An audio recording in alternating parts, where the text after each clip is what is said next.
Welcome back to the Emergency Power Podcast. You made it through another week, so sit on down, grab a nice drink made from delicious UPBs, and charge up with all 7 of us? Oh my God! What? Why is it so crowded in here? That's right. We have 3 new people, count them, 3 new people on this episode.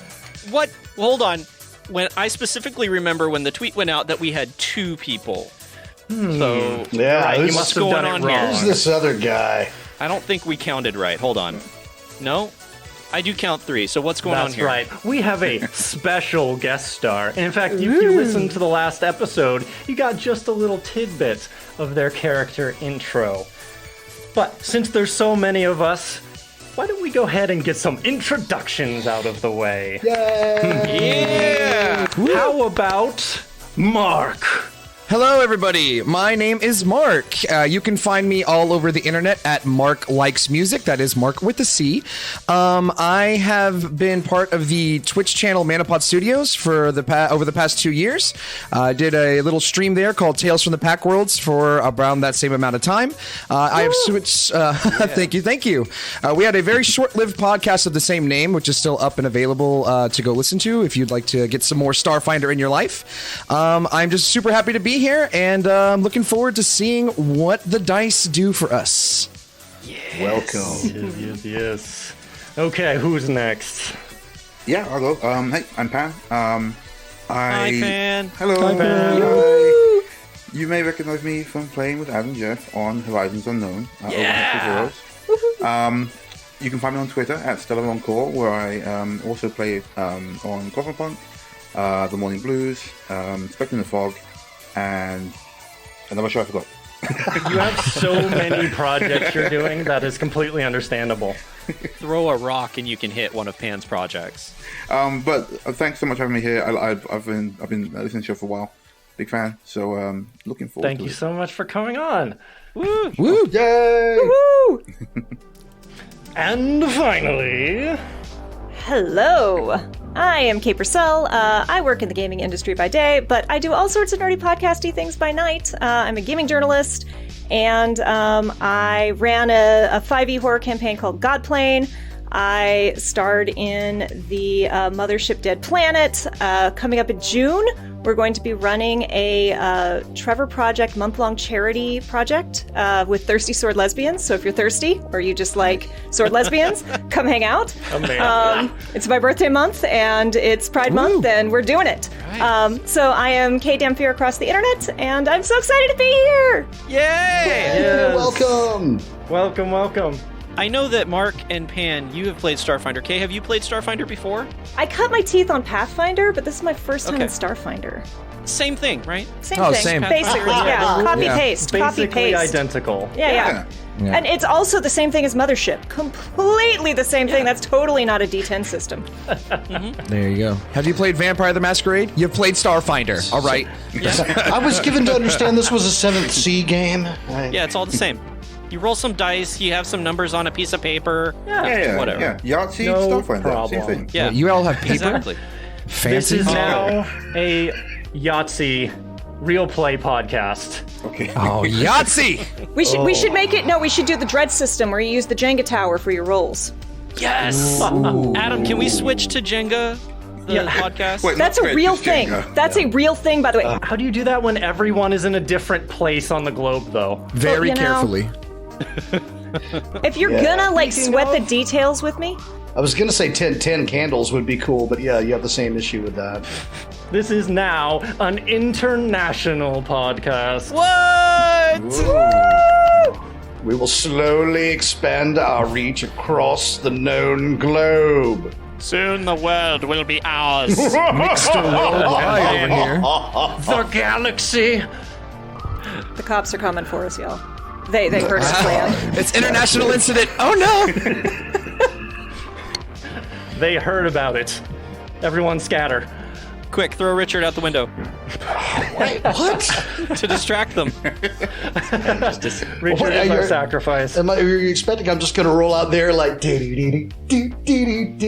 You can't even see Oh me my move God. my thumb. Yeah, Oh, do it. yeah, Sorcery that is doesn't this? work at Distract all. them with magic Do it tricks. first. His finger. Oh my God. He can take it off. He takes it off. That joke's way funnier if we had video feed. Sorry, guys. No. Explaining jokes is much funnier. Obviously. A joke is not funny Watching unless the it needs to be explained. That's the We can epitome of do humor. as- the greatest thing about doing an audio-only podcast is that any magic trick we do, it's automatically successful, right? Yeah, check this out. You just Wait, describe ready? it. Like, oh my God, he just set himself on fire, and I'm now he's a glazed. chicken. Yeah. To prove you wrong. I've been Amazing. going How down, did it I'm do already that? on fire. How It's is amazing. Richard showing up on Pan's feed? He's all the way in London. This is nuts. Amazing. Guys, round of applause. Richard. Beautiful. And that was all running from the cops. Very impressive. That's how you run like the best of them from the police. It's like a Scooby-Doo episode where you just see Richard running behind everyone's camera feed, being chased by the cops. And then eventually, the cops run out of one door, and I'm coming behind them. And Yeah, absolutely. There's the moment where they we like still run into have- each other. We have video feed that like we're looking at right now, and because there's so many of us, I'm actually reminded of Brady Bunch because there's like Oh, God. you just It's like getting point there. to each other We and like need look around. see- Two more, Adam. That's right. Let's go for 9 feeds. Just break my soul when we do editing. How about that? All right. So, what do you guys think? Do you think it's time to get this started? I'm ready. if we ready to go. must. Find out who this robot is. Within the drift, within the second hand, and within its sealed airlock now sits a creature that has been created by the hand of an ancient being and a dismembered SRO unit. Scriff and Pawns look through the window. One Yosoki paw still on the comms button. Now the being inside looks back. Let us watch on as well as we open the tomes of emergency power to Volume 3, Chapter 2. So Scriff holds down the intercom button once more and repeats, I say again, identify yourself. Who are you? The contract turns, and as much as you can tell what is ahead, turns towards you, and you hear, as its like whole head kind of undulates, I am Para the stranger. Para. Are you the prisoner that we have heard about? How did you come to be where we found you, your arm trapped inside of the belly of a beast? It is hard to recall. I came to make contact, but was attacked, and then I was severed. The last thing I recall is the beast, and then this cell. I am a prisoner again. It's for our safety. The last person who inhabited that body was not a friend. We are still cautious. Scriff turns and looks at NR5E and Pawns, like shrugs, like, do you have any questions? I do. 5E leans in and triggers the comm unit and says, "What is the designation of your home plane?" The being kind of cocks its head, which kind of jiggles from side to side as if it's full of almost like liquid. Unsure. Unknown. I apologize, but I cannot answer this question. Cannot or will not? Cannot. I see no purpose in lying to you. I am your prisoner after all. Frankly, it is nice to simply be able to stretch, and it does so in a way that is far longer than it should be able to. It's just stretching its disturbing. arms. It's sitting up at the right angle and puts its arms out, also at right angles, and just stretches them. Yeah, the arms touch both sides of the airlocks as he stretches. Yeah, how recognizable is this construct compared to the SRO that originally confronted us? Almost entirely different. It's like coated in this ebony ooze-looking stuff. Yeah, imagine a real humanoid oil slick. Is it the same kind of ooze that we removed from NR5E's body. No, that stuff was nasty and chunky and this is very smooth, and you don't see any joints on it. It just kind of creates itself in different ways. Okay. So, like, the difference between, like, a clean quart of oil and the one that just came out of your 2004 Honda Civic. Yeah. Okay, gotcha. It appears that you are spontaneously capable of reforming your physical composition. Do you accomplish this through some sort of nanite technology? It pulls its arms back and almost like gestures and checks out its own body, as if noticing it was doing that for the first time, and says again, unclear, unsure. I cannot answer this question. Acknowledged. Please understand that we do not intend to hold you as a prisoner indefinitely, nor do we consider you one. If we can ascertain that you are not a security risk, you will be allowed your freedom.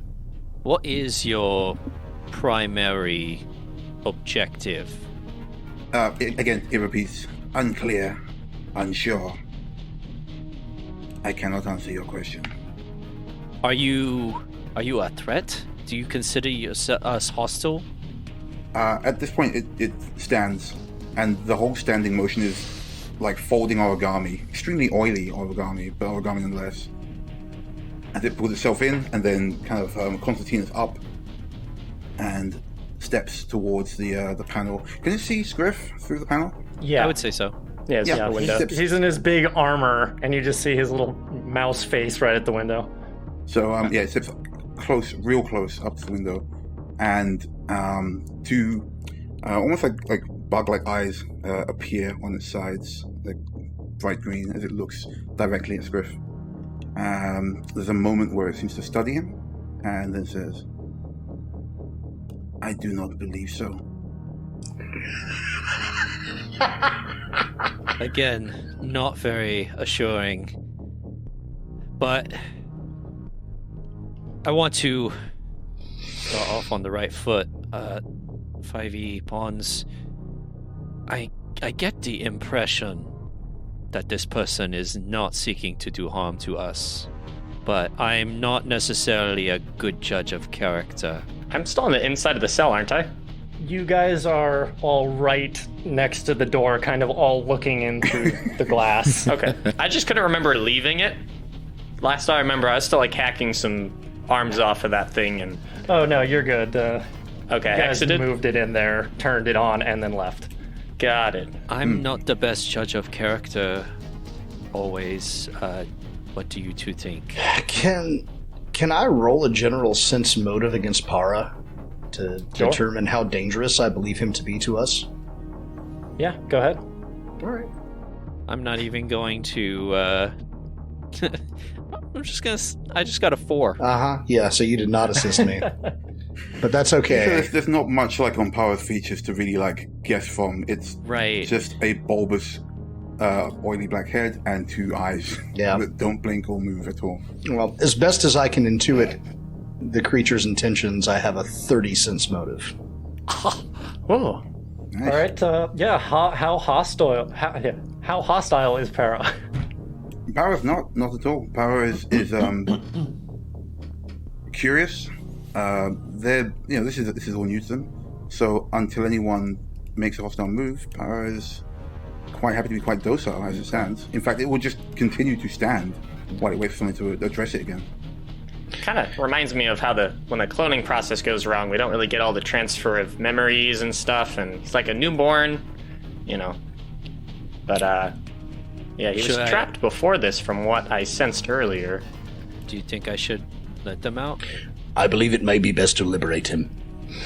This We do Right. have This- some giant creatures on board that would help, control going any to- sort of threat. We're going to release you.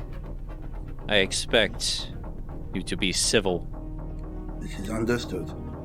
And I open up the airlock back into the ship. 5e holds up an appendage in greeting and says, I apologize for any perceived hostility on our part.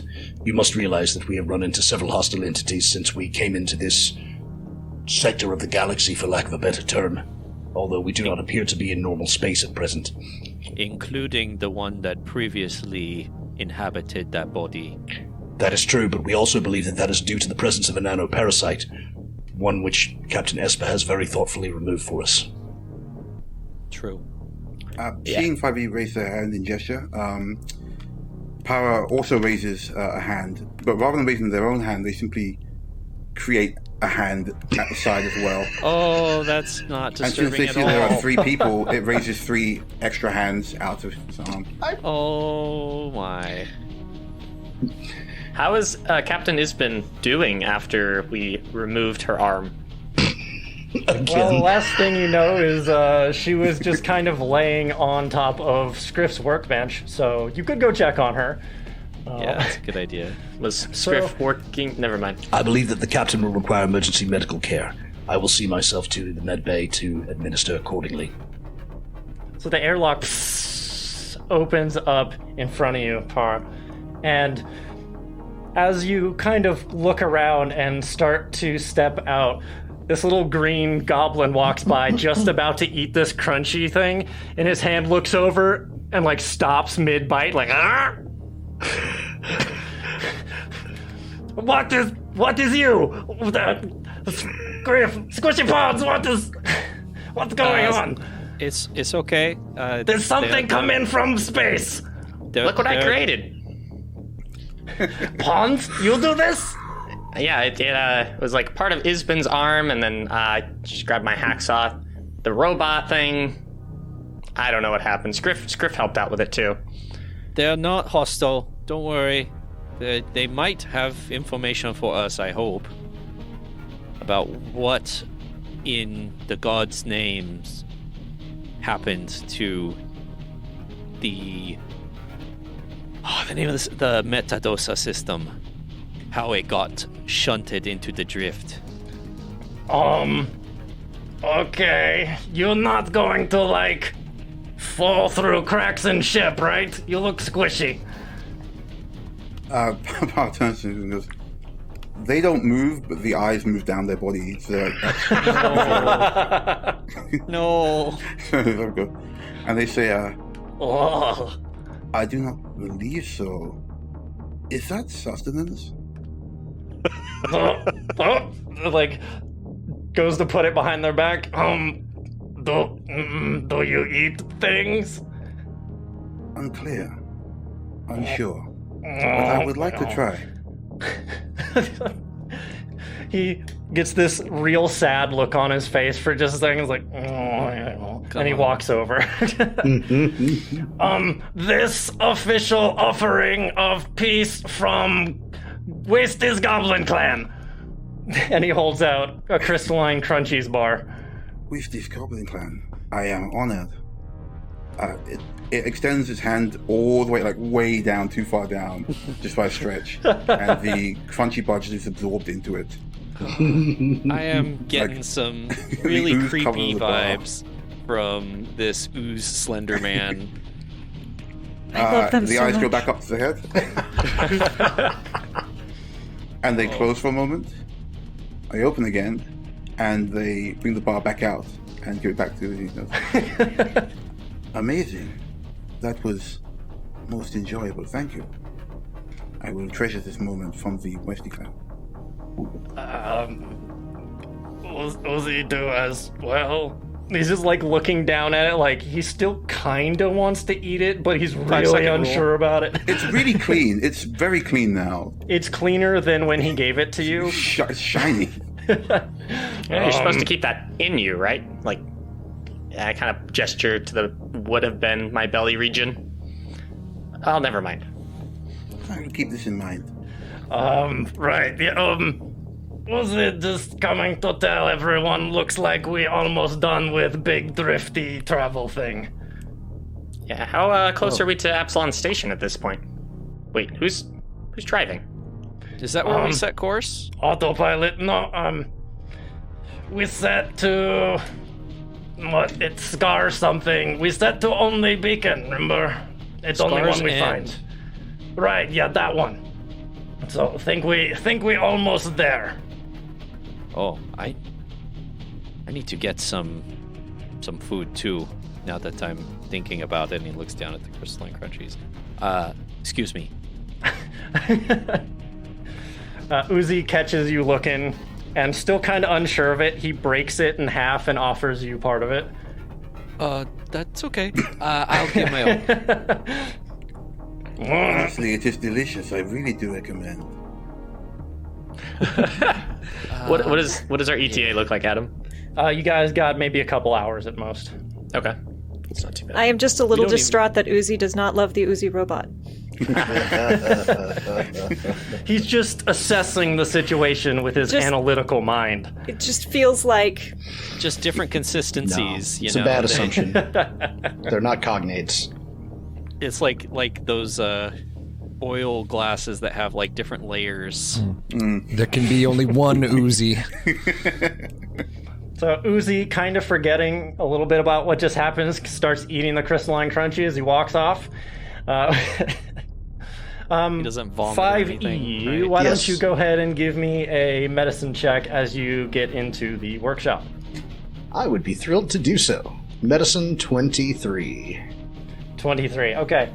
Yeah, you can see that Isbin is about as bad off as you expected. Very dehydrated, emaciated. Basically, it was just kind of burning through her as if she was a battery. Okay. So she's gonna need attention. Okay. I would want to set up IV fluids and feeding if we have the capacity to do that.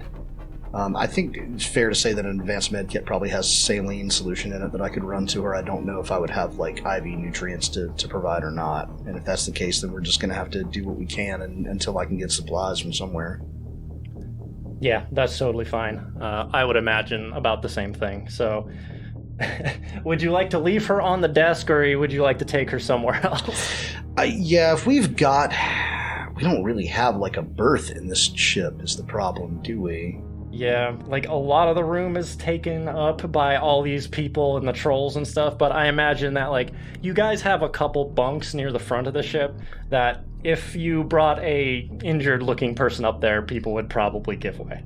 Yeah. All right. Yeah. Then I can certainly transport her to somewhere more comfortable and move my medical equipment in there. It's not the ideal, but it's probably a more sterile environment than Scriff's workshop. Probably.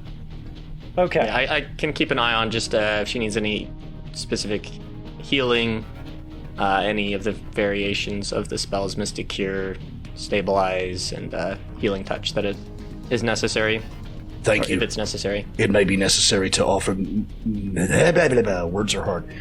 It may be necessary to administer mystical applications until I can get a more expansive set of tools. She is malnourished and dehydrated. I'll keep an eye on her as well. Okay. Yeah, so this is going to be very confusing for my brain having Pawns and Pan. So Pawns, you're over near Isbin Espa, and Victor also comes up and he's like, I will also do what I can. I'm sure that you are needed, 5E, at the helm of the ship, so... Indeed. Alright, I'll head up to the cockpit, and I'm assuming I would see Scriff and maybe Uzi around there. I guess Para might be around as well. Yeah, Para, you've just been kind of let out into this ship. There's like 8 human-looking people, there's 2 giant trolls, there's a oversized Vesk walking around. Like, this place is packed. And what are you thinking? What are you feeling at this moment? Para is amazed. Like, it's been so long since they've been able to like, get out and about and do anything at all, let alone like all these people, so many different races and types just working together, which is intriguing to see. I think they would have picked up enough like general knowledge of the universe to like not be completely dumb. Sure. But, just by being like attached to various things and like attaching themselves to the unit. But for the most part, they are probably just seeing people's reaction to them. They're going up to people and saying like, "It is good to meet you. I am Para," and then extending hands, and never quite, always staying slightly like maybe 2 feet away so the hand extends too far. Not quite understanding if you can get close to people or not. Yeah, some of them are freaking out a little bit at this, especially since they've never seen you before. But, like, you know, you got let out here, so you must not be trying to murder them, so that's good. But, yeah, go ahead and give me a sense motive. Sure. Oh, nat 20. Wow. Coming out strong. That Yeah, is the first there you roll. go. Okay, yeah, so what you're getting from these people is a lot of the more humanoid ones are beaten up, tired. They've seen a lot of different stuff in their imprisonment, and you can kind of tell that that's what's happening just by how their wounds look and that kind of thing, that they've been, you know, abused, essentially.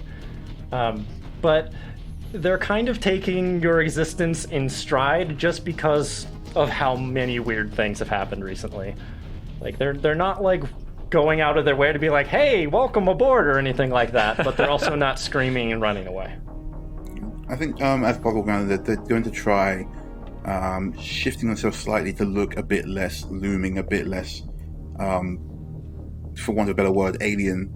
Everyone that doesn't run away or like avoid them, they shift a little bit to mimic that person's physicality a little bit to make it easier for other people to talk to them. Ooh, interesting. Okay, then I'll also take a disguise check. Okay. It's 28. Okay, pretty solid.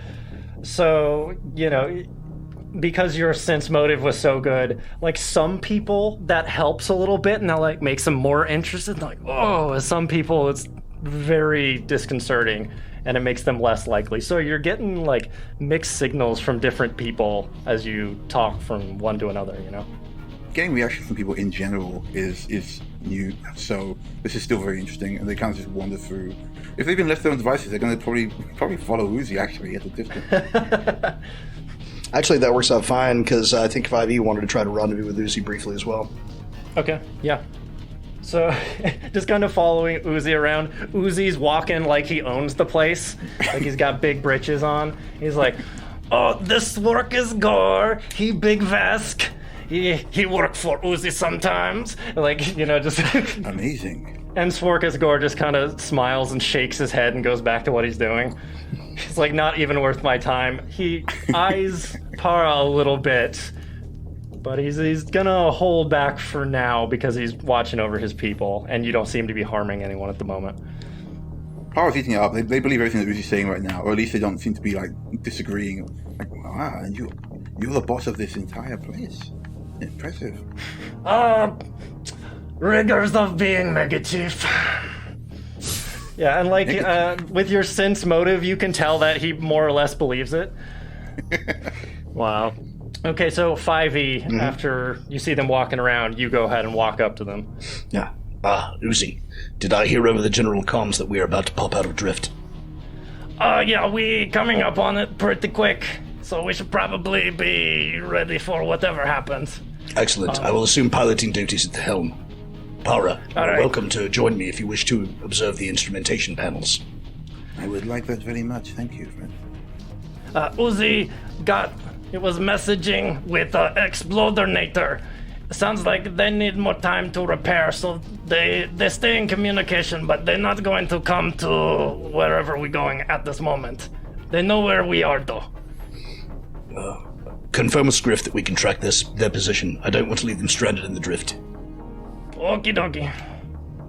Yeah, so he goes over to Scriff, relays the same information and what 5E's looking for. All right. Would I know if we can meet up with them, or do they have to come out of the drift? As far as you know, they've kind of followed you on a few jumps, but in order to repair, they also drop down into regular space.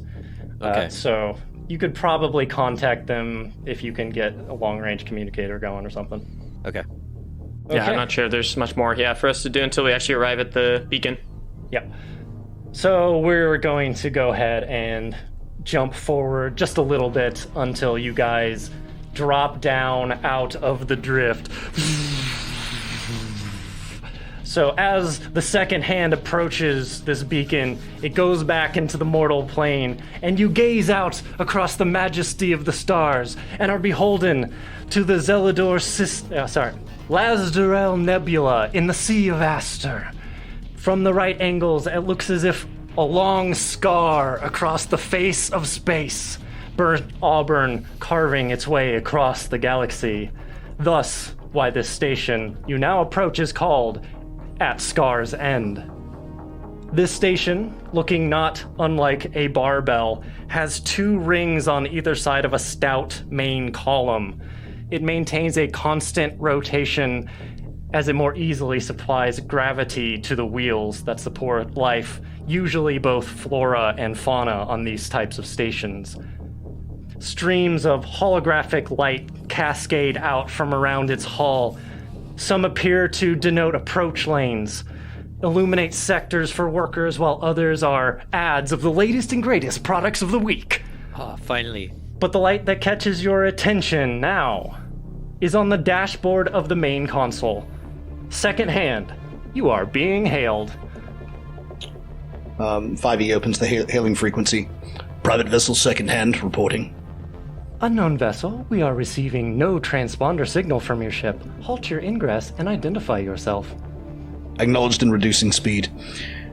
This vessel has been salvaged from an unknown star system. We ourselves have been stranded in that sector for some time. We are simply seeking to refuel and resupply and perhaps find assistance on the station. Acknowledged. Please send registration papers. Request acknowledged. Stand by, please. 5E comes back to Scriff and says, the Scar's End station is requesting registration papers. I'm afraid I don't know what to do here. I'll see what I can do. I'm going to hop on the science station and scan any other comms and try and get an idea of like what kind of authorization they need, like, and then I'm gonna try and fabricate our own. It's an older code, sir, but it checks out. I was about to clear them. You gotta have at least one Star Wars reference per episode. Okay, go ahead, give me a computer's check then. 28. 28. Plus whatever the computer's bonus is for the ship. Sure. Yeah, so what it seems like it's asking for is, every ship is registered somewhere, unless it's like a pirate vessel. So it's usually just a series of numbers and letters that denote where you come from so they can look you up. But pretty basic, all things considered. Yeah, would we know those from the space that we originally crash landed in? Or would we be able to... Well, we don't from have access... the original ship? Yeah. That probably would have been wiped, I would imagine, with all the other data that was lost when that system went into the drift. Because they lost, knowledge of everything that was outside. But I'm going to try and make one for the ship real quick to send to them. Okay. I'm going to put it as being from Abalon. Okay. Which is Scriff's home planet. Oh, okay. Ooh. Okay, so you send this data over, and you wait for a little while. And you wait for a little while longer. Don't worry, 5E. It would take them weeks to verify it. We'll at least get to land. I hope that your optimism proves to be appropriate. And then comm comes on. Docking has been authorized on behalf of Station Director Dr. Isuka Kamato. Keep transmission lines open in event of further required communication. Acknowledged, Scar's End. Thank you. Please pull forward at near nominal speed towards the dry dock indicated by the holographic guidelines. Okay. We'll maintain course on that vector at the lowest sublight speed that I can reasonably keep. How large is this station, Adam? Is it average in comparison to our ship? Can we scan an approximate population with the sensors? Yeah, you can give it a go. Okay. So basically all stations are kind of compared to Absalom Station because it's just the hub of everything. Mm-hmm. This station is maybe a couple size categories smaller than that, but compared to you, it is still quite big. Okay.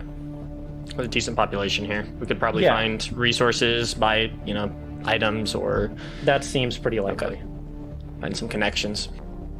All right, so go ahead, give me a piloting check real quick, 5-8. 27. Okay.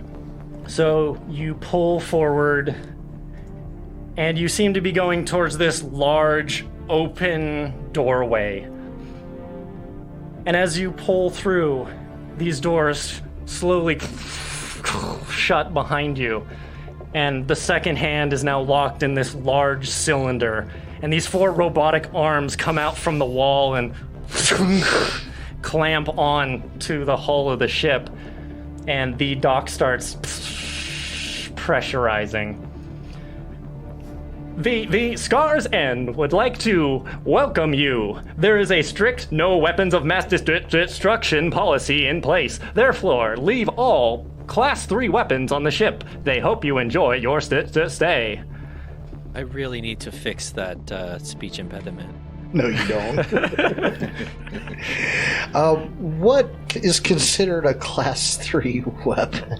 And Hans kind of looks at his guns and is like, why does it keep these So, on me? large, two-handed, probably explosive weapons, anything of that nature. Oh, okay.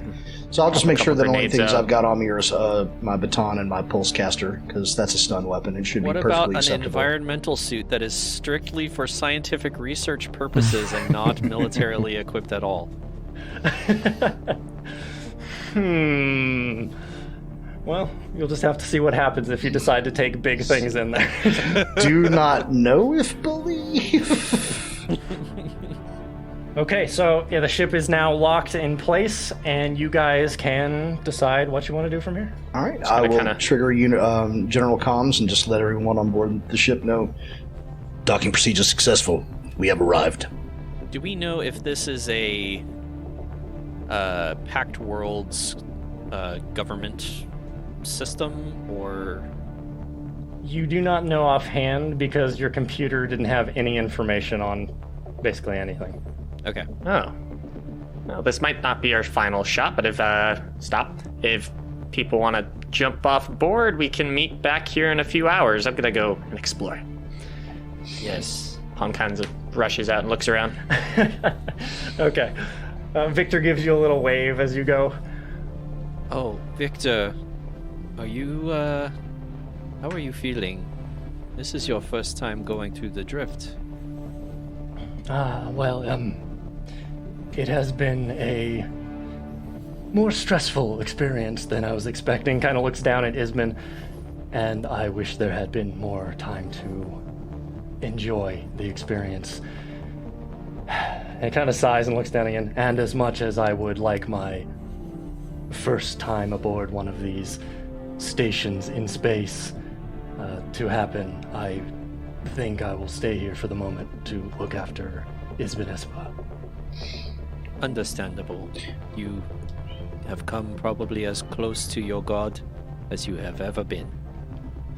Yes, I'm currently trying not to delve too deep into that until I have a little more time. It's a lot. Victor's secretly trying not to fanboy out right now. You're not will- wrong. I will prioritize the procurement of medical supplies and return as soon as I can to give you relief. It is much appreciated. So, as you go to depart, you can see that Swarkus Gore also seems to be ready to go. Like, his people are more or less looked after. What ones he can bring, he's going to, and then some are going to stay on board, obviously. And it looks like the trolls don't want to be on this ship anymore. I don't blame them. This place am too small. Wish to go anywhere else now. I'm sure that a more open area would be very conducive to your health. Your perseverance is admirable. Do we know if this station has any restrictions on trolls? Trolls are sentient, right? They're allowed to go places, right? Like, More or less. Okay. More or less sentient. Okay, so you guys squeeze into the airlock as best you can. Apara, I'm assuming you're going to join this party. Yeah, Power is fascinated. They're just going to follow along behind. Okay. Actually, they're probably gonna. Who's close to the back? Pons was pretty quick to say he wanted to leave, so my guess is it'd be a toss-up between me and Scriff. Yeah, Scriff will probably hang back and just do a quick check on the engines and the main systems, make sure that there's no emergency repairs that need to be done. We kind of got out of there in a hurry.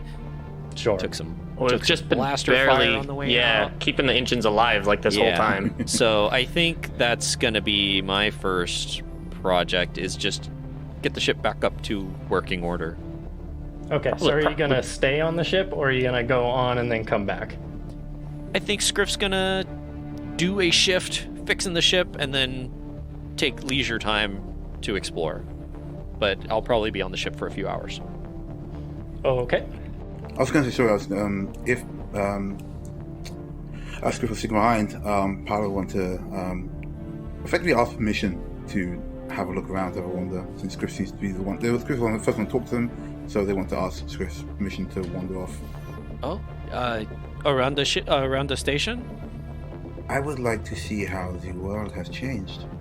Okay, just I think as long as you don't start any fights, it should be fine.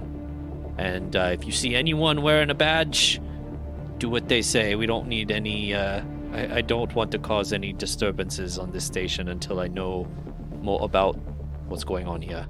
I understand. Do not fight. Obey badges. Thank you. And you know how to get back here? I When will you find need my to. way. All right. This is a recognizable ship. It's a big station. Be careful. Not everyone here may be as friendly. Understood. I will look for the badges. Hopefully. Don't trust those either. Just don't make waves. Is that a saying that you? Understood. Do Okay. not start fights. Obey the badge. Do not trust the badge. Avoid waves. That's close enough. This is gonna be great. Yeah. I feel so good about this. Do we have a comm unit that I can give Para? Sure. Yeah, I'm sure there's an extra one on the ship. Okay. You can use this to contact any of us here. I've already programmed in all of our communication frequencies. If you get into any trouble, give us a call. Understood. And Power will reach her hand, absorb the unit, and then over the comm say, "Is this working? Loud and clear. I will see you soon, my friend." Enjoy. Pass one's off Okay. with the rest. As most of you go through the airlock, take your turns. Scriff, you stay behind, start looking at the engines, see if there's anything needs to be done. You notice that there's no gravity in this chamber. The ship's just kind of being held there so it can be more easily repaired. So, as people start to move through, I'm just going to have the actual people here, and I'll do some rolls. Go ahead and make some acrobatics checks, except for Oh, Pawns, no. who can Oh, good. fly. Thank you. I have mag boots. Okay. I will give you a bonus to be able to, if you want to jump from one place to another, I'll give you a bonus for that. If you want to go from, ship to wall or something along those lines. 15. Should be good enough to 15? get around. Oh, yeah, Yep. with your mag boots and everything, that's totally fine. 28. 28, very nice. Pawns just kind of float through. Yep. The trolls seem to be having some trouble. They're just kind of floating and spinning into space. They have to grab onto the arms that are hanging onto the ship and start moving themselves around. But they get it eventually. So you head to an airlock which hangs ajar, and it brings you through this short passage, gravity remaining absent this whole time. And as you pass through the threshold into what should be a spacious, round hallway, you're treated to a much different sight.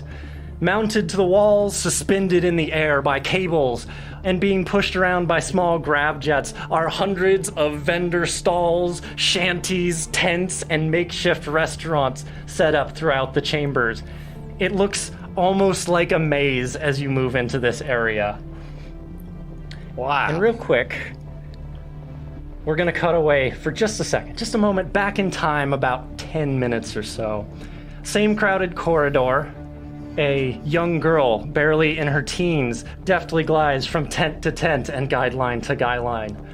Her pale green skin clashes with the cracked and tinted goggles that she wears. She grabs onto the edge of a lean-to. Her mouth opens to speak, revealing 2 small little tusks. And she says, "Know a guy who works at the docks, says they got an unscheduled coming in. Dry dock, and you didn't hear it from me. Free tip, cowboys nearby." Without waiting for a response, she flips around in no grab and pushes off the canvas forest. If you weren't watching, you wouldn't even notice she had stopped. And Mark, I'm gonna need a perception roll from you. Can do. Oh. That is a 22. So we cut back into proper time. Is there anyone just waiting nearby? Mark, your character happens to have seen a small girl that you have seen hanging around someone you know at the station on occasion just zip through the area just before people suddenly started walking into the room. I think then the crew of the Second Hand might see a human man, like almost like running and like almost out of breath, getting to the place where like the crew is entering. Before you even get there, though, you're running, and you see someone else has beat you there. Every time. I paid good money to make that happen, darling. Well, I think that it's time for us to maybe possibly get off this station. So long as you don't screw this up for me, yes. Just follow my lead then, I suppose. Kind of like straightens his tie a little bit. No, never. So he takes a bit. I'll just 1 second there, honey.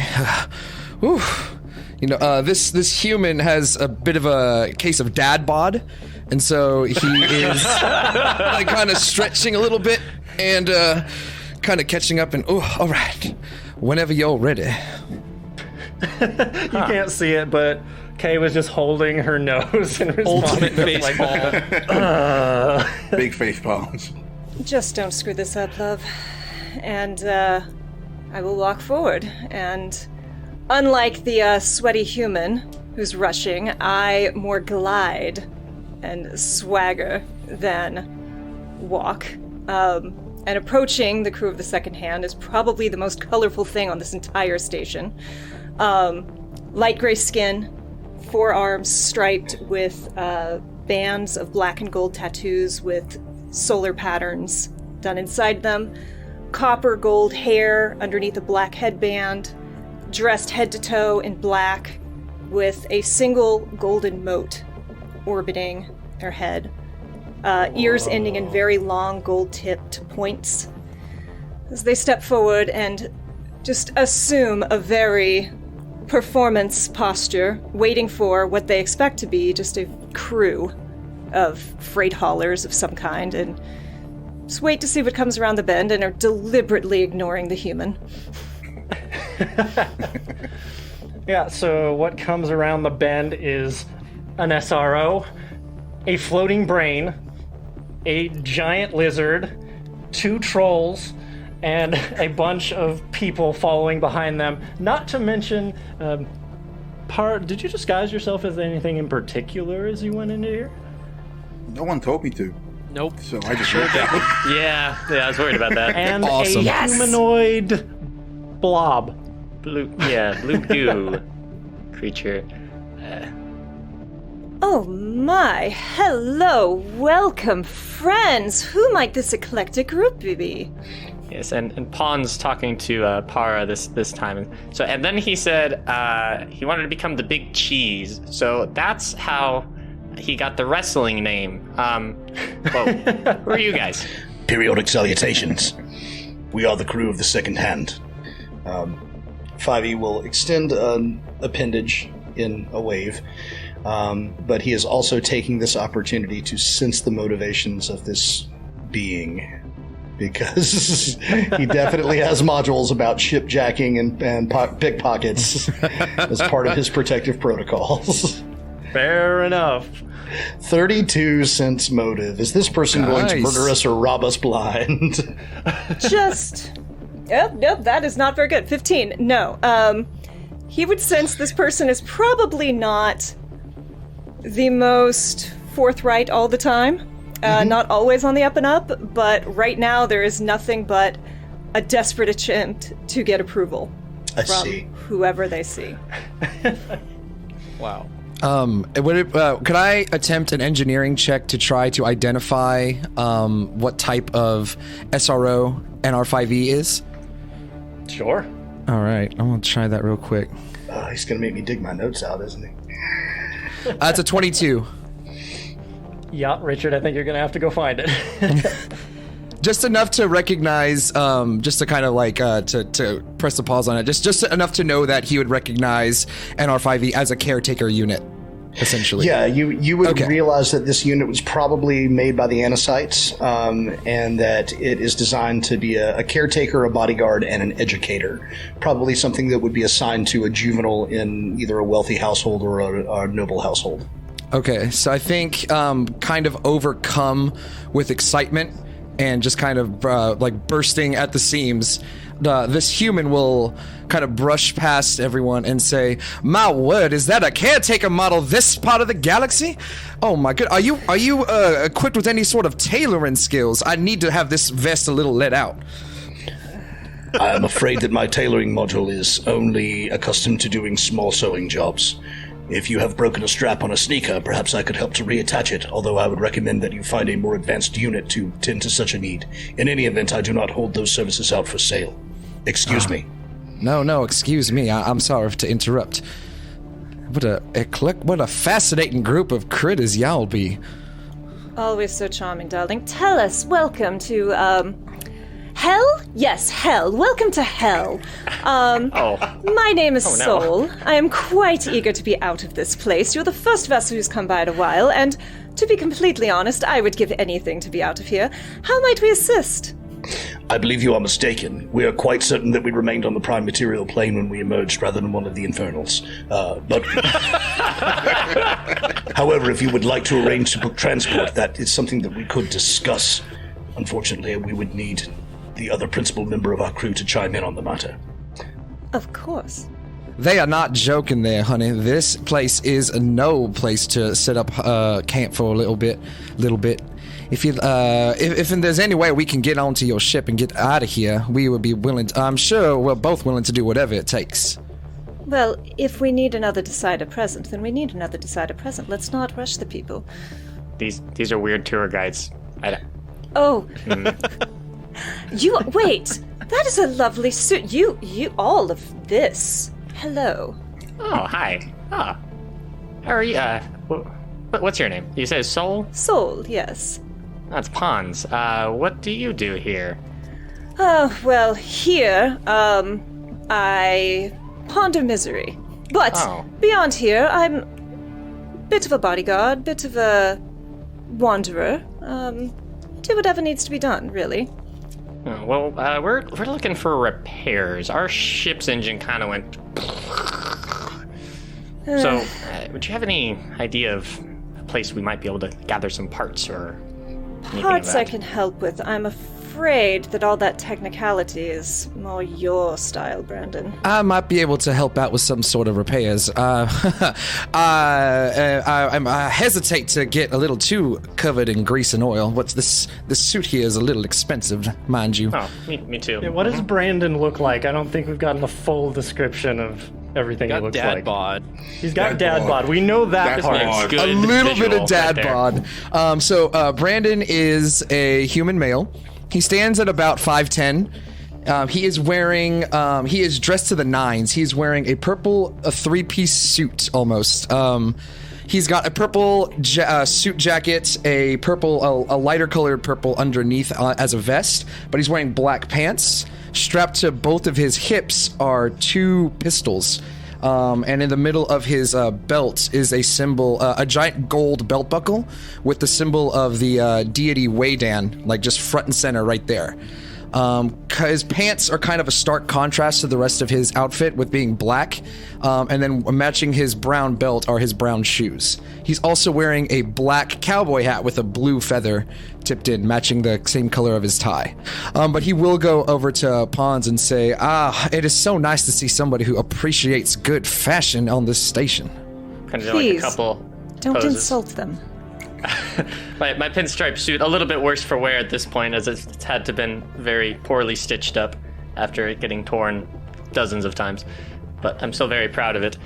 Well, yes. Is there any other vendors here that might fit your style? I would be interested in purchasing an update. Oh, absolutely. We can definitely go to someone named Cybon here on the station. They are very good at tailoring to my needs for clothing and just all sorts of fashion gossip, so to speak.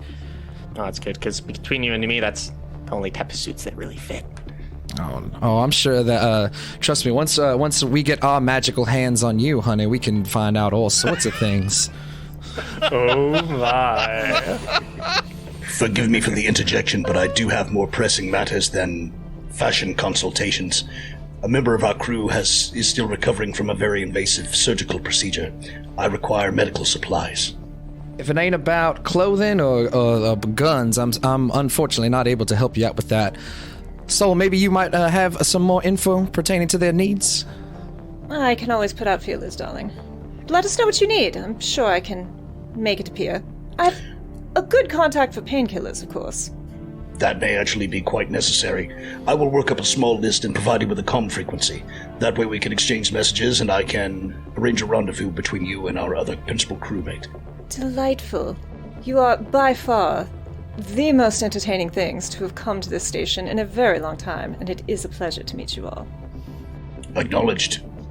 So yeah, at this part, would step forward, seeing that people are doing the greeting thing, and again, a hand will come out of their left side, and they say to so it is good to meet you. I am Paula. Hello, you are fascinating. And Soul won't shake their hand, but they'll do that, set their fingers on top and do a courtly little bow. Tell me everything about yourself. Forgive me if that's forward. I would like to know everything. Unknown, unsure. I cannot do this for you. And then it turns immediately away to... I'm sorry, Mark, what's your guy's name again? Brandon. Turns immediately away, almost in a swivel, like takes the whole hand away and goes, "It is good to meet you. I am Paula."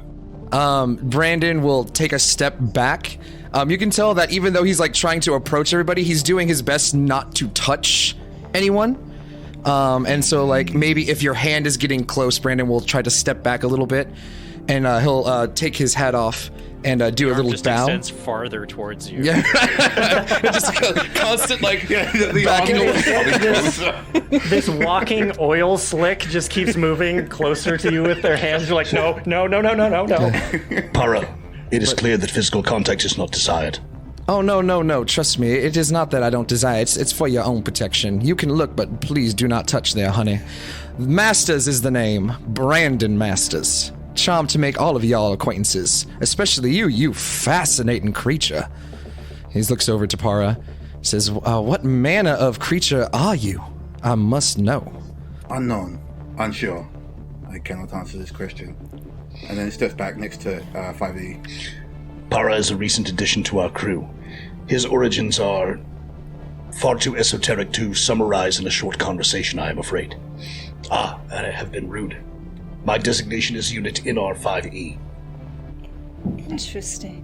While you guys are all talking, because you're so engrossed in what's happening, you don't really notice a being move through the airlock behind you towards the ship. Of course not. And Scriff, you're taking stock of the ship, and through one of the windows, you see what I can only describe as a space walrus with extra tusks. Amazing. Swim through space. They have a clipboard under one like flipper, and they're looking the ship over, and you see them pull it up, and they start writing stuff, and then they swim around some more. I love Starfinder so much. Taking stock of the ship. I love them so much. You're gonna get a ticket. I left taillights out. Yeah, they adjust their baseball cap, and you can just see them nodding their head, and then write something else down. They have like tiny little glasses on them too. I want to see that. Excuse me.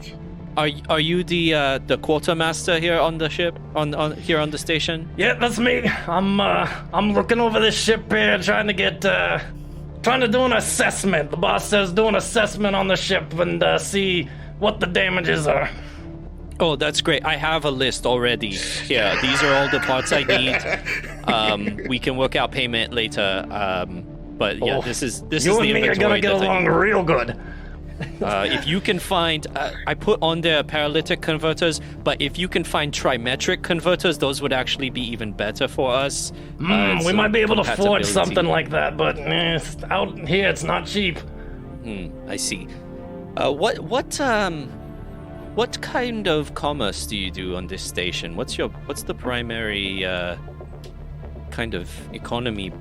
I mean, if it was my choice, everything would be UPBs because they're just so useful. But, credits, we don't do gold or anything silly like that. We do credits and UPBs. And if someone was looking to earn a few extra UPBs, do you have any ideas where I could look for that kind of work? I have a feeling management is gonna want to speak to you anyways. You might want to talk to them because, judging by this list, you guys are gonna need a lot, and unless you got real deep pockets, that might be a problem. Well, I can do the repairs myself, mostly. That reminds me, I need to make a call here. But if you need anything else from me, or if I can answer any other questions, let me know.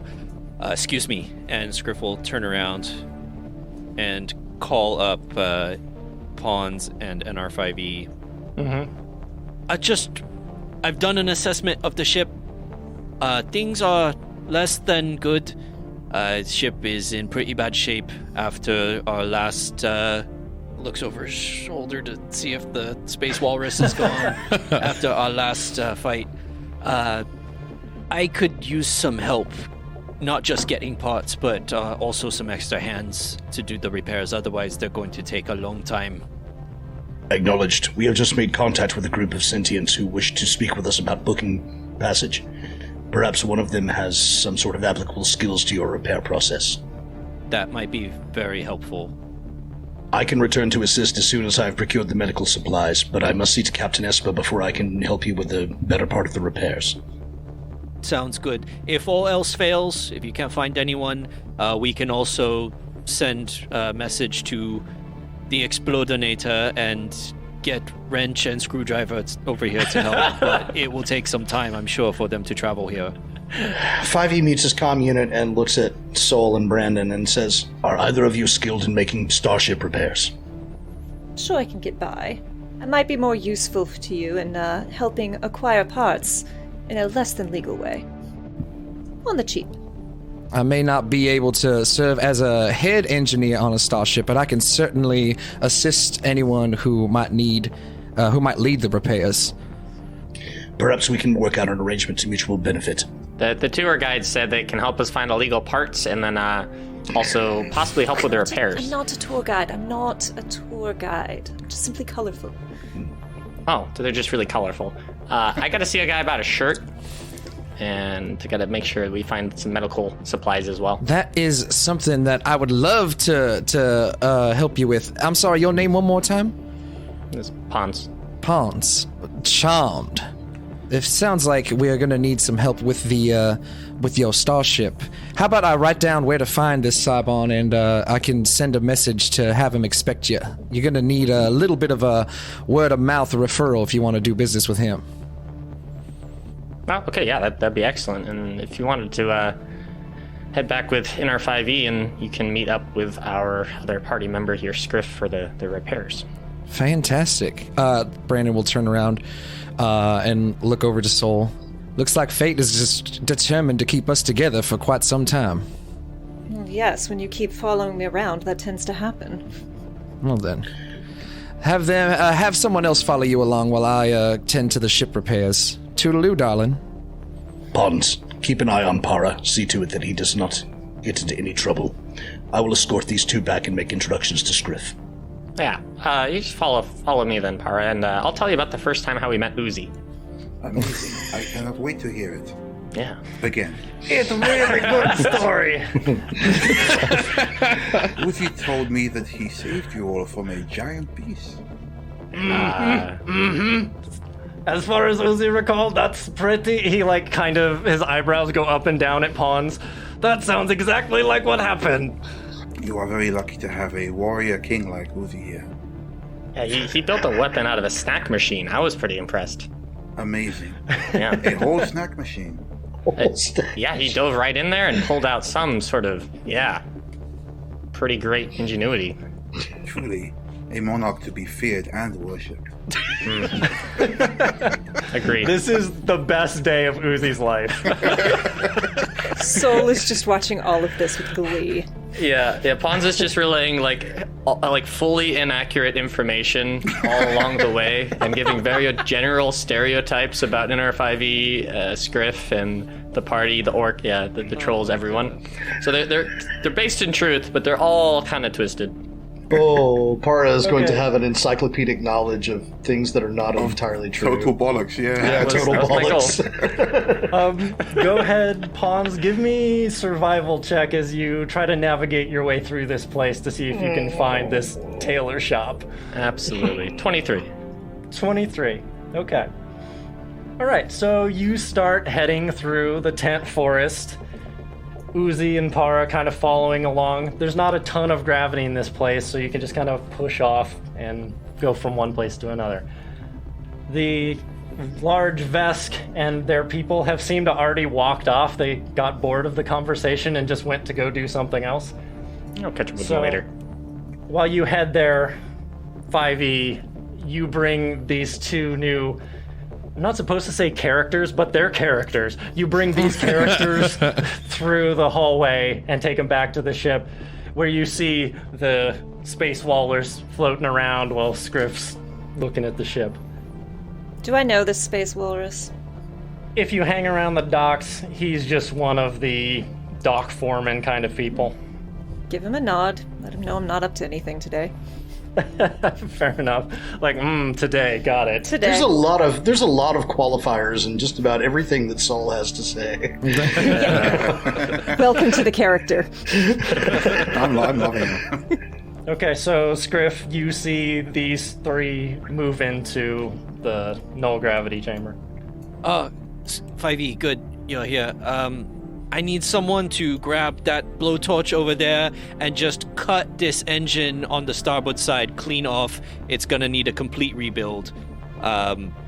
We really did a number on it when we busted out of that system. These individuals may be able to help. I believe they wish to negotiate an agreement for brokering passage. I am hoping that we can come to a mutually beneficial arrangement, as I am in need of contacts here in the city as well.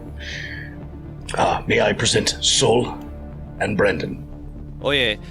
Do either of you know your way around a screwdriver? Trust me, I know my way around plenty of things, darling. Not getting that connotation, Scripps just says, great, excellent.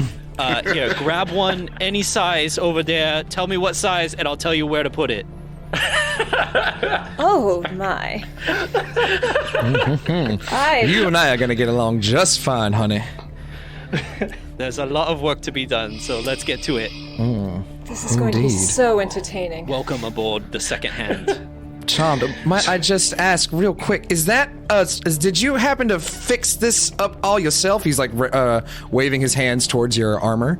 I think it's all still adorned with bones, too, at this point. A lot of them have been blown Yeah. off, so they're just piecemeal apart. Hopefully the pieces on it. headpiece is still there. It's still on the... Yeah, Grappling hook. Scrift it continues to work while making conversation, but said, yeah, mostly I am the head engineer here, but we have a whole crew that has helped us. They're on our other ship. They haven't made it here yet. I don't know if they're actually coming into Space Dock. They might be too big for this station. But Fantastic. grateful for the help and happy to take you wherever we can. I think the plan is to go to the Pact Worlds next. Interesting. So Brandon makes his way over to the table where Scriff mentioned, but before he goes to pick up anything, you see him start taking off his hat. You see him undoing the cuffs on his suit. He starts essentially undressing, and getting down to essentially just his armor that's underneath all of his clothing. Yeah. Whoa. This is like Chris Evans splitting firewood, right? Yeah. Except, no, it's more like Can I get a Endgame gut Thor check? splitting Like if it firewood. comes out? Yeah. Let's do that. roll a d20 for a gut check. Soul is like knowing this is coming, and it's just like, That's an 11. Okay, so as you take off the vest and it's just the armor there, the armor bulges out a little bit, so the dad bod shows off just a bit. It functions as a suit vest and a girdle. Like a cummerbund. Yeah, it's just a little loose Essentially. right now, so it's... Cummerbund sounds a lot better than Manzier. The bro. So that, and then as he is essentially stripped down to just his armor, he goes and pushes the symbol on his belt, and you start to see this electrical field that's surrounding him just kind of shut off. It's like, if I'm going to be working with such delicate equipment, then I'm going to need to make sure that I play it safe. And I don't just mean the engine, honey. darling, you wouldn't know how to work with electrical equipment if your life depended on it. Says the one that can't use a screwdriver, and goes and picks up goes and clearly picks up the wrong tool from the table. You pick up a socket wrench. Got it. So we'll do their very best to ignore all of this and turn to Scriff. And in what is clearly like an imperfect but like practiced, like very rusty, Yoski say, "It is lovely to make your acquaintance." Ah, you know some Yusoki. I had some friends back when. Did you ever make it to Akiton? Well, that's a question, DM.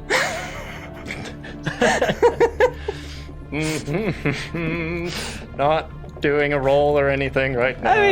I mean, Not at all. Highs or lows? last time lows worked, so let's do lows. Okay, that is not a sector of space that you have been to. No, well, perhaps I have, but not in my memory. Ah, well, no problem. Do you need a tool? Can I? Are you here to help work on the ship too? I'll be what help I can. I'm better at finding things than putting them together, but I am here to be of service. That works too. I have a list. And Scriff pulls out the same list that he gave to the Space Walrus. It says, I have a long list of parts that I need to get this thing working. Substitutes are fine. And Here you go. how above board do you need all of these purchases to be? I didn't hear that. Perfect. Welcome to the crew, guys. Okay, so I'm gonna go ahead and need an engineering led by Scriff and assisted by, I'm assuming, Brandon. 5e, are you sticking around, or are you gonna go look for medical supplies? I've got to take care of Captain Espa before I help go for anyone it. else, so I've probably Okay. already headed out to take care of that. Perfect. One engineering assist roll coming up. That is a 22 again. Nice. Okay. I only have a +5, so That'll hey. bring the result up to a 29. Oh, Right. look, actually pulling your weight, darling. It's a lot to pull. I am aware. These two are great. Okay, so while that's happening, I'm gonna cut over to Pons and Para. Eventually, you do find your way to what has to be the dress place. It's called the Highest End Dress for Success. Can I send a quick just text real quick to Pons? Oh, yeah, absolutely. Like, so just like this would have been like as he's walking through the hallway to meet Scriff. Essentially, he would have sent him the address, the name of Sibon Derverson, the 15th is the owner, and says just would have texted, "I hope you don't mind dealing with Aslanti." Oh, fun. It just got like question mark. Sure. Not sure what Aslanti is. You can roll a culture check if you want to know a little bit more about them. Yeah, just to see what rumors, if anything, I've heard. 12. 12. Don't have anything with that. Yeah, you may have heard the name in passing. You're pretty sure that, generally speaking, Aslanti are not real great. But that's about all you know. Okay. Well, That's let's see racist. how I get on. Yes, they Yeah, I are. was about to say the Aslanti. Space Nazis. Yeah, they're basically Yeah. space Nazis. Okay, yeah. Pons will kind of look at the shop and be like, all right, well, let's see what is in store. This is gonna go great. I walk in. You're so mean, Brandon. Okay, you walk into this shop, and there's tuxedos and dresses and ties and all this stuff lining the wall, and you see a person dressed immaculately in this white suit with this golden laid tie and blonde hair slicked back, and they clearly size you up as you three walk in. You, Pons, Uzi, and Para. Uzi being there just makes this so much better. Start of a bad joke. Yes.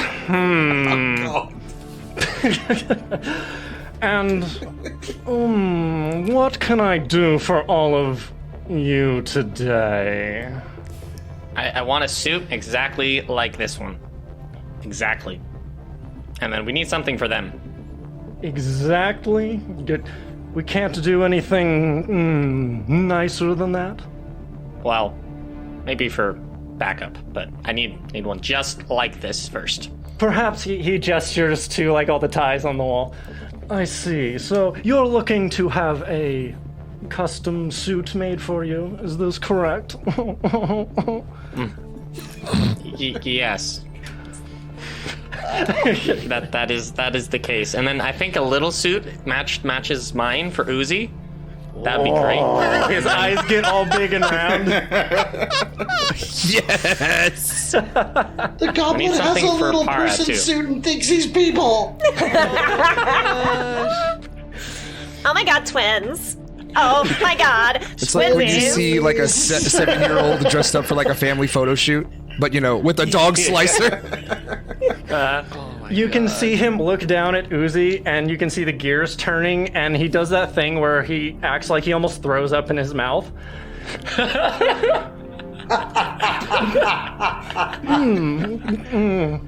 Yes, well, we'll see what we can do.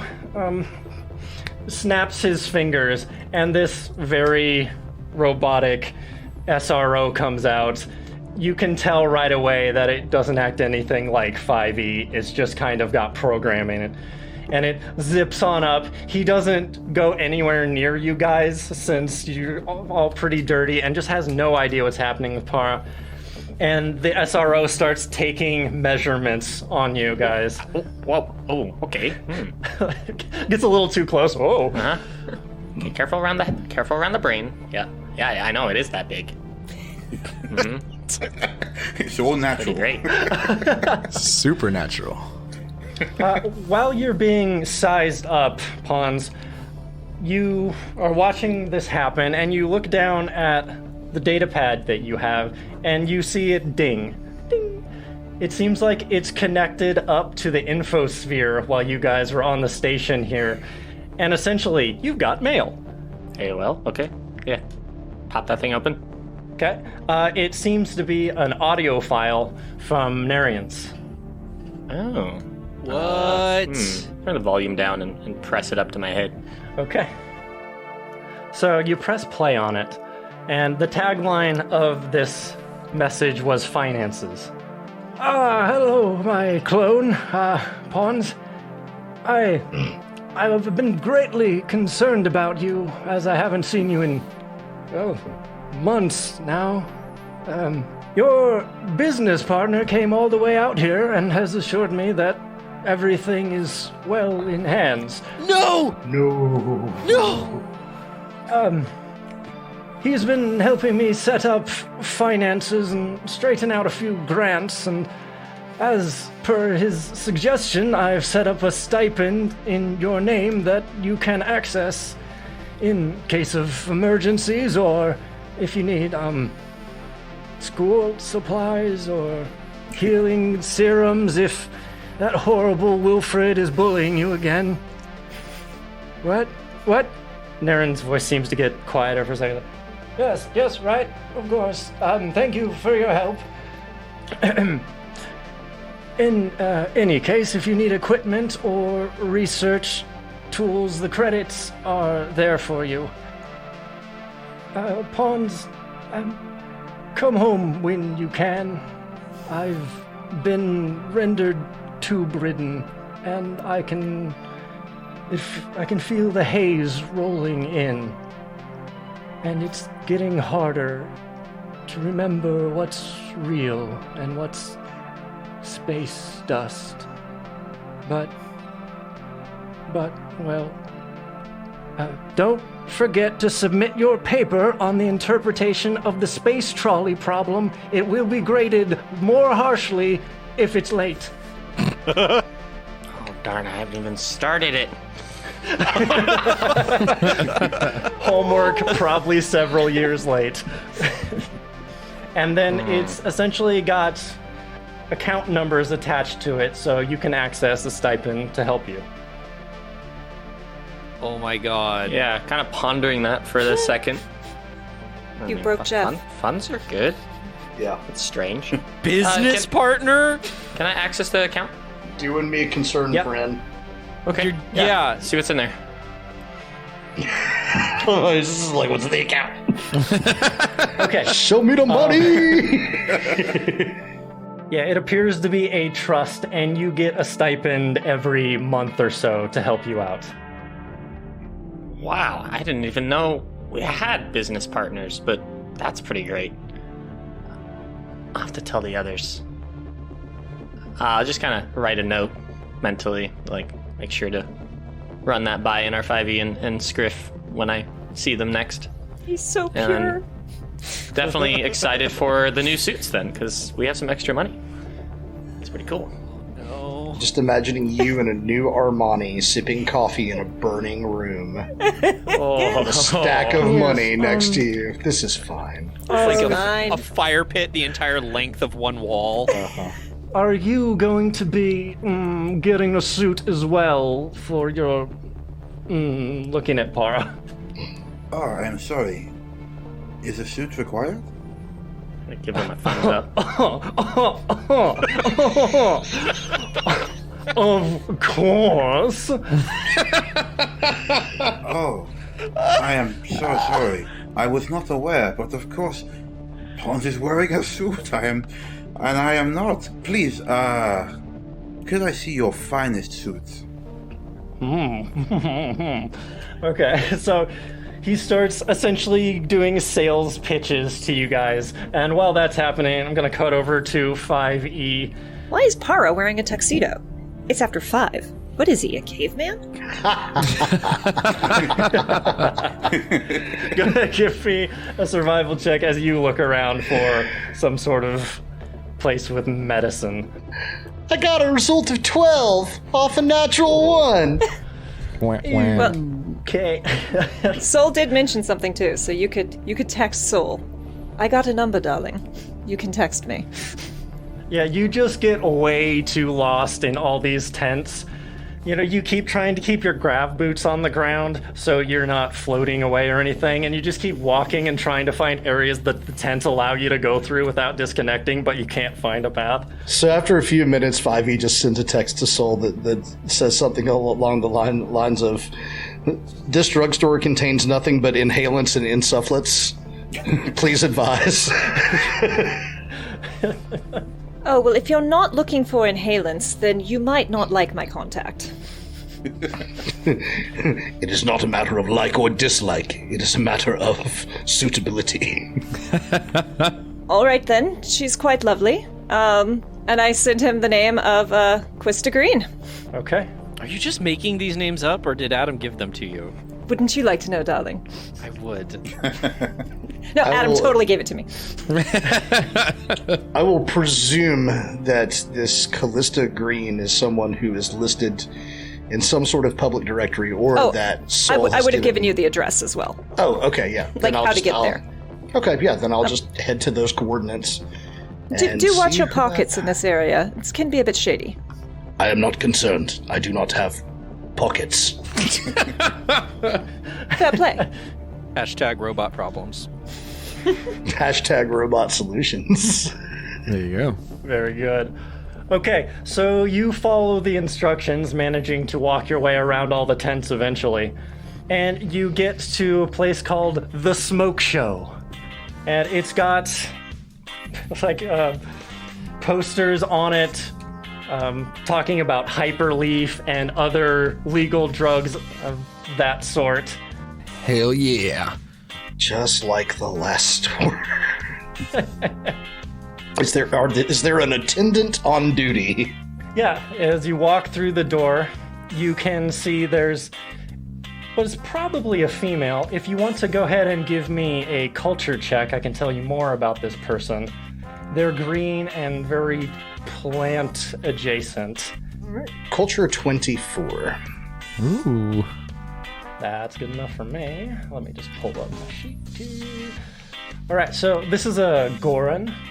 They were created long ago, possibly before the gaps. People think it was by like a druid who essentially brought plants to life. And over the generations, they've been evolving and changing, and they look fairly humanoid, but they have leaves as hair.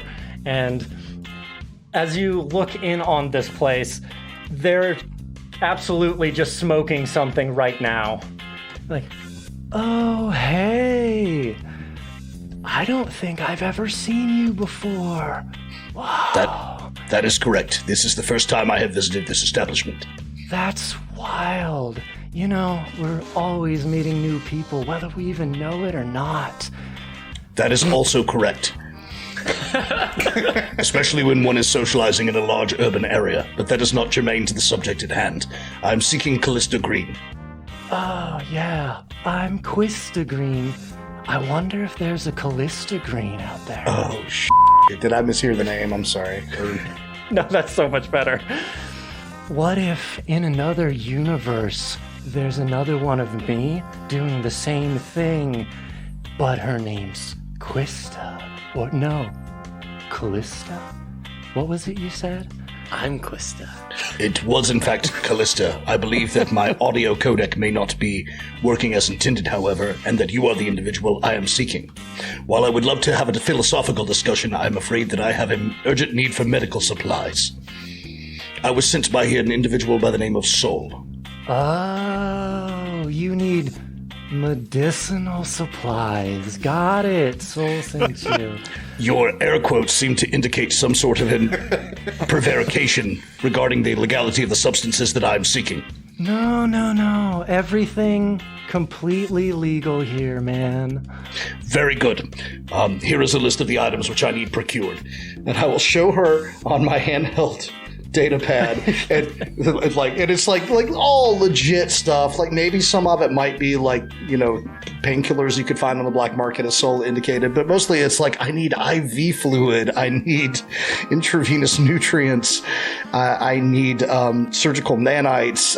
It's just a list of like helping someone who's very clearly been in trauma, if she has enough medicine to realize that.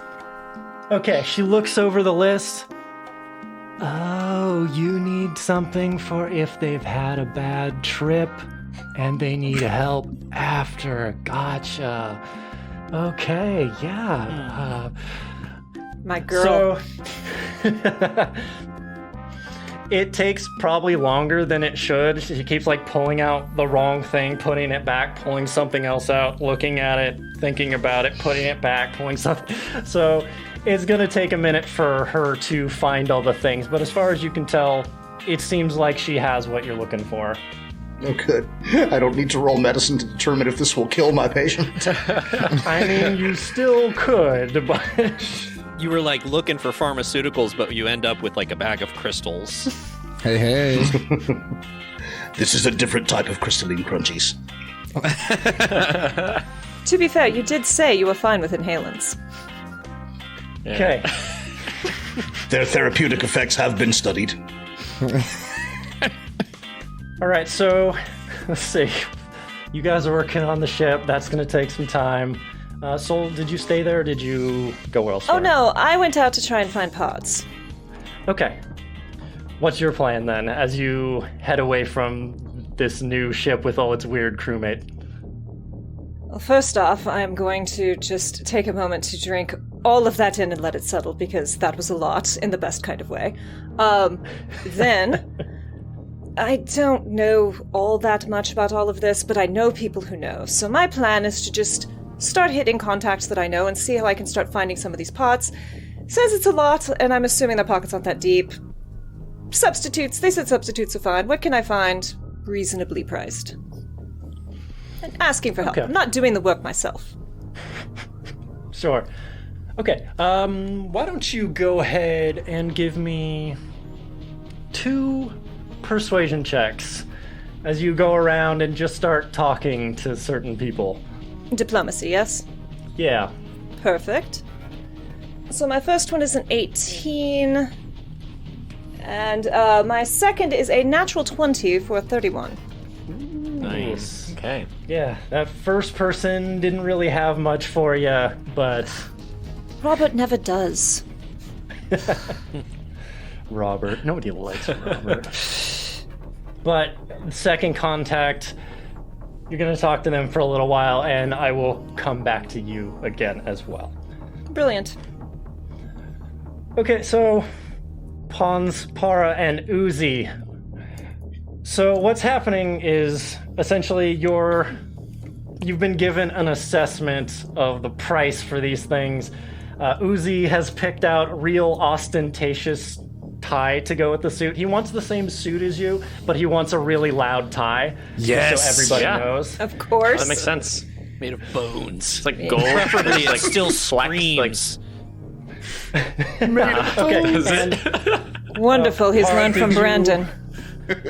did Para want to go for a suit after all?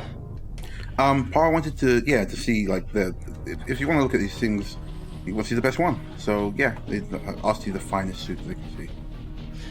Okay, the finest suit they go over. It's behind a case, and it's like got actual gold filigree on it, and it's the finest materials you've ever seen, which isn't a whole lot because you haven't seen a ton of materials, but comparatively even to everything else in here, it looks really nice. And it's just this black suit with that golden on it. This is our deluxe suit, direct from the Aslanti nation. Damn. This is 1,000 credits. No, we'll take it.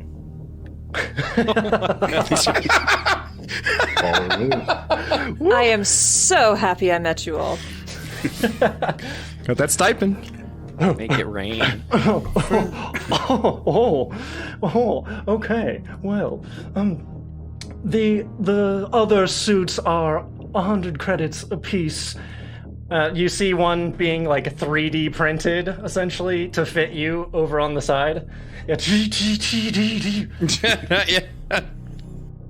Para's gone over to look at the suit, and as you've looked away to look at the suit being 3D printed, you look back, and Para's wearing a facsimile of the suit. They've just changed themselves to look like they're wearing said suit. I love it. I love it. I love it.